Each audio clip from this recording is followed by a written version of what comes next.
I'll be honest, when we were reading the gospel lesson and it said something about, beware of the church leaders who stand before you with long robes. Uh-oh.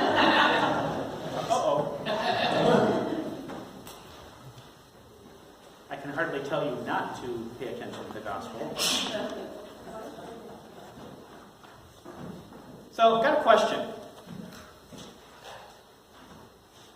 Do you ever watch football? And I mean real football, not soccer. Do you ever watch football with somebody who didn't understand the rules? Yeah. I went through that after Rachel and I got married.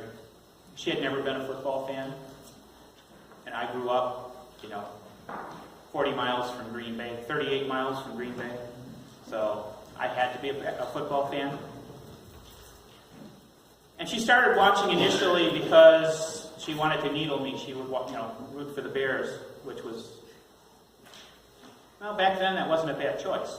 But she didn't understand the game. She'd be asking me these questions.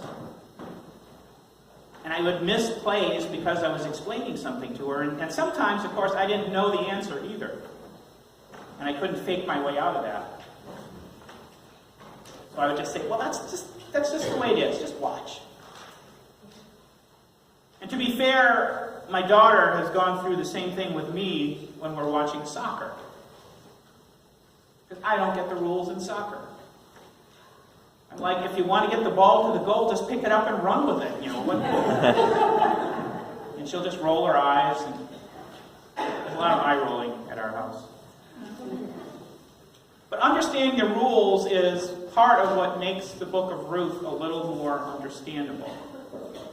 I mean, on the one level, it is this slice of life kind of romance, but it helps if you know the rules behind what's going on.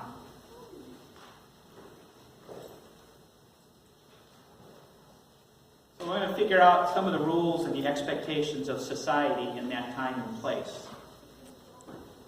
But first, we didn't hear it this morning from the Old Testament reading, but to understand what's going on, we really ought to know what happened in chapter 2 of the book.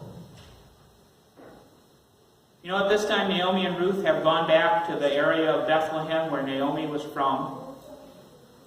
Naomi was a widow. Ruth was her daughter-in-law, also a widow. And things were getting kind of tight. They needed to eat. So Ruth decided she was going to go glean from a nearby field. Gleaning was part of what little social safety net they had 3,000 years ago. Because by law, those people who were harvesting a field were allowed to make one pass through it. Get all they could. And then anything that was left was subject to gleaning. Which was what happened when the poor people, the orphans, the widows, the foreigners, when they would go through the field and pick up kind of the leftovers. That was how they took care of those people. And coincidentally enough, and that's almost too coincidental, the field that Ruth ended up at belonged to a gentleman named Boaz. And Boaz happened to be a kinsman of Naomi's husband, Elimelech. So he was sort of, like a cousin-in-law or something of that, of Naomi. What my mom used to call shirt-tail relation. So Ruth is out there gleaning in the field, working really hard.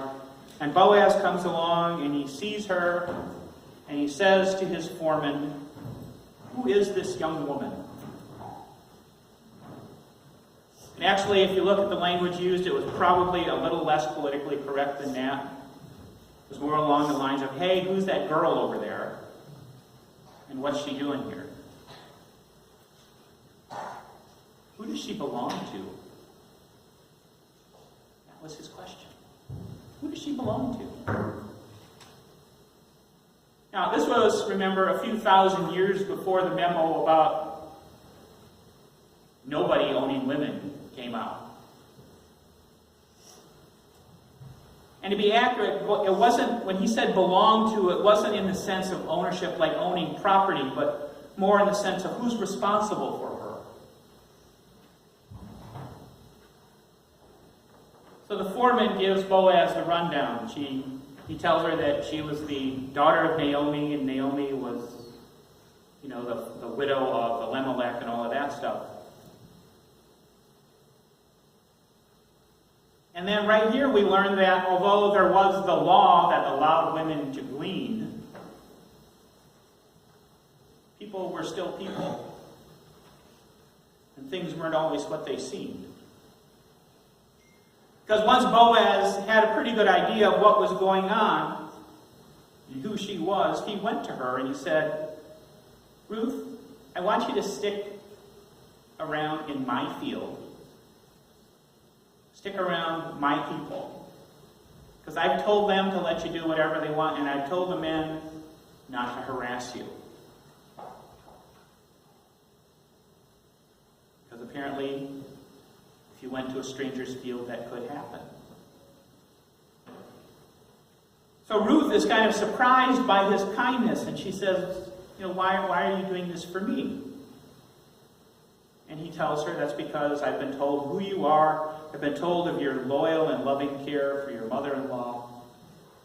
And I think that just needs to be rewarded. And so she does as he says.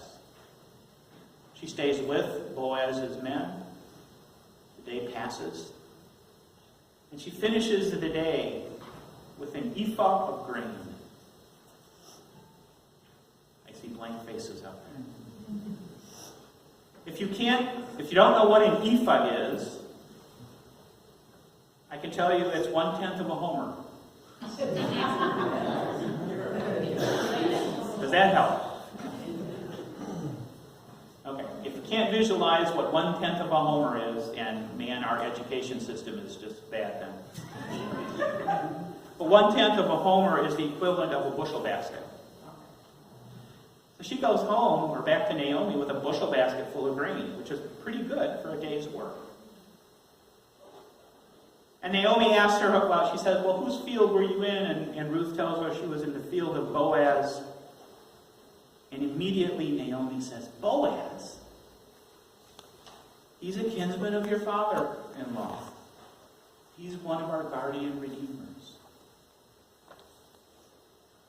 And that's when the plans really start to take shape. That's where the rules come into play. I mentioned last week, I think, that families and the extended family groups that they called clans were at the heart of the social structure during that time and place. And we also talked about how women, particularly widows, were a pretty powerless group. And one of the things that would happen is that if a married man died and did not have a male heir, women didn't count. If he didn't have a male heir to pass things on to, then that man's brother or his nearest kinsman was expected to marry the widow and produce a male heir.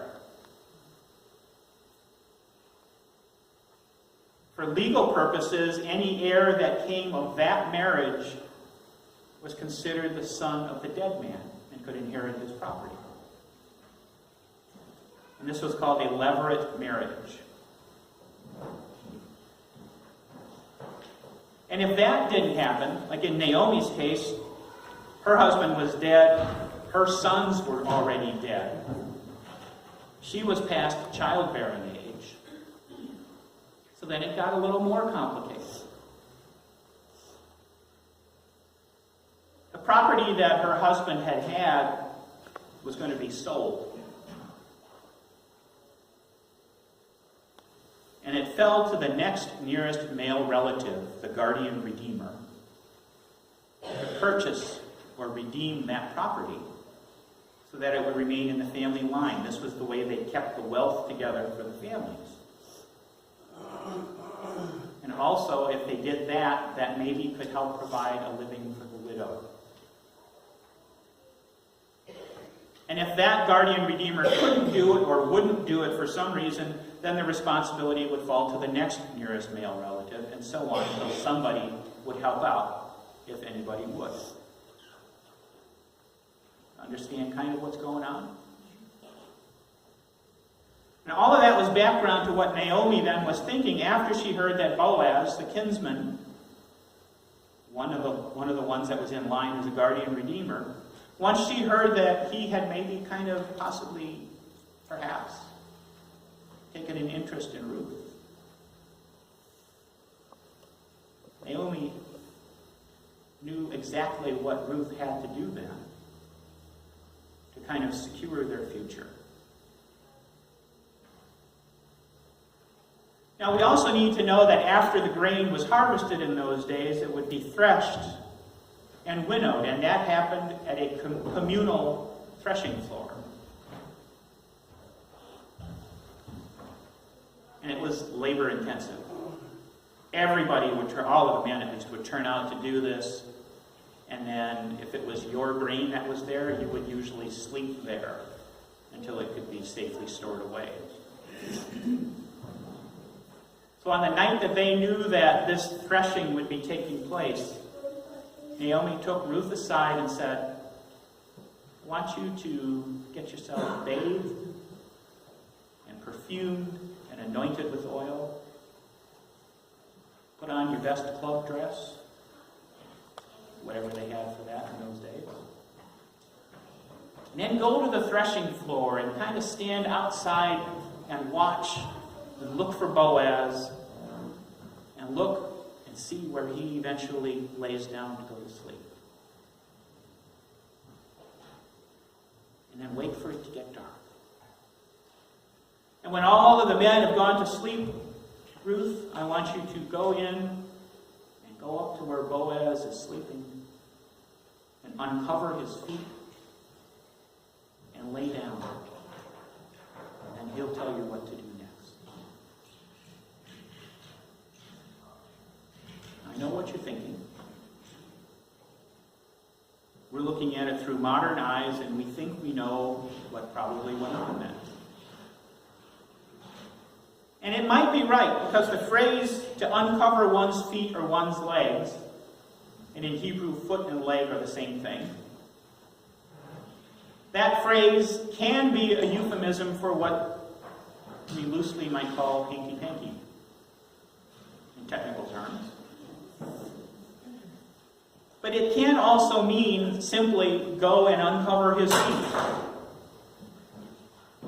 And I was thinking about that last night, and I realized if somebody uncovered my feet, I would wake up. I know that happens. I pull the covers up too far and my feet stick out, that wakes me up. So who knows, maybe that's what was going on. Or maybe there was something a little more. You read through the commentaries, and there's actually people on both sides of that will tell you exactly what they think happened. But what we do know for certain from the book of Ruth is that Ruth did as Naomi told her. She snuck up.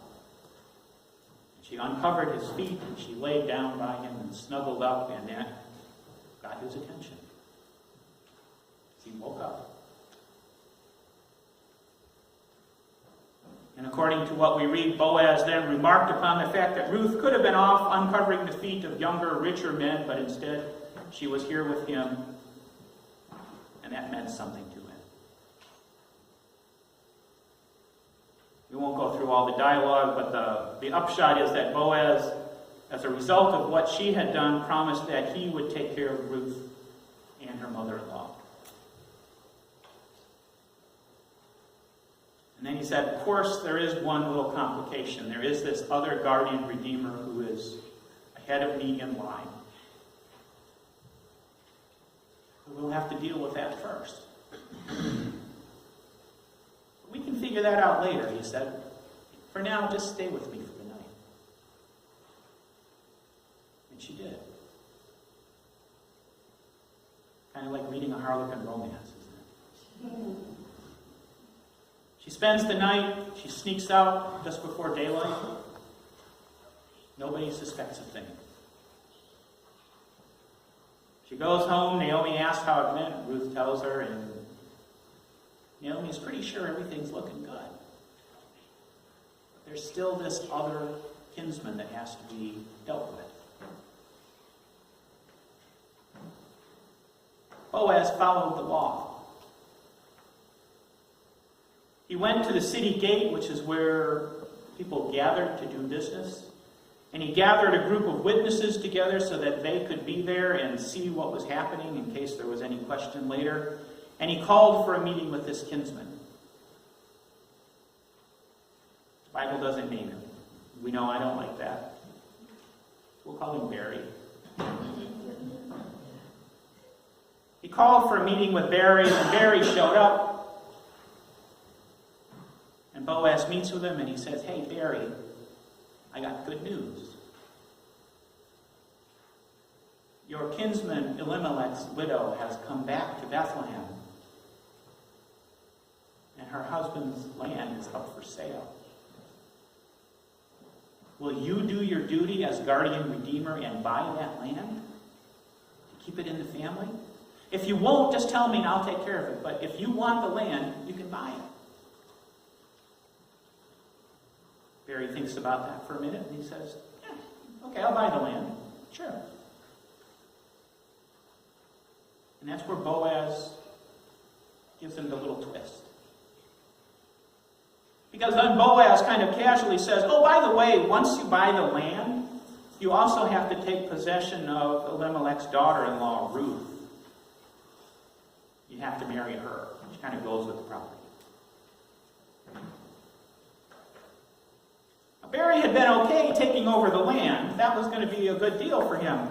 But he had other things going on. To marry another woman didn't really fit in.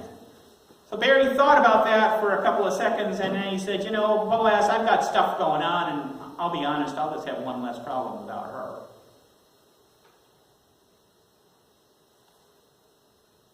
I can't take on another wife." You know what the upkeep is on those? You can't afford it. That's what Boaz was waiting for. Immediately Boaz says, "Okay, Barry, if you're sure, then I'll do it. I'll take one for the team and marry this young foreign woman here. But just for you." Like I said, it's really romantic, isn't it? Saying, "Sure, I'll buy my cousin's property and his daughter-in-law," maybe doesn't rank up there with, John Cusack and Say Anything holding up the boombox. Maybe not quite that romantic, but 3,000 years ago in Israel, this was what passed for romance.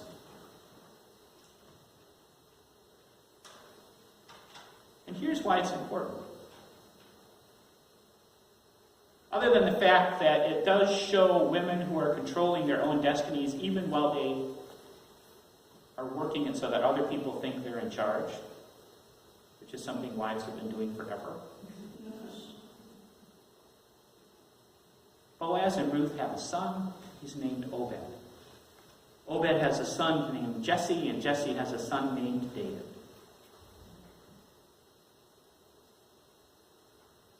So Ruth and Boaz are founding the line of David. And 1,000 years after their time, that line would bring us Jesus. Also born in Bethlehem. How cool is that? This is like looking at an origin story. How cool is it that this story about Naomi and Ruth, which has love at its core, love between Naomi and Ruth, her mother-in-law and daughter-in-law. This story, which has redemption at its core, with Boaz redeeming the land and saving the family line, this story ends up pointing the way to Jesus 1,000 years later. It ends up pointing the way to this unexpected Messiah.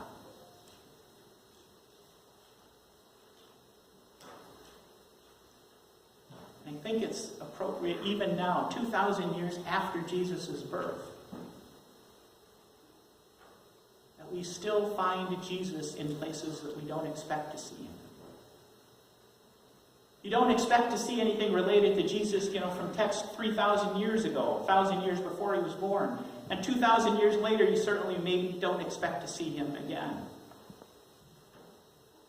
But we look around us and we see Jesus in the faces of the poor. We see him in the pain of the sick and the suffering.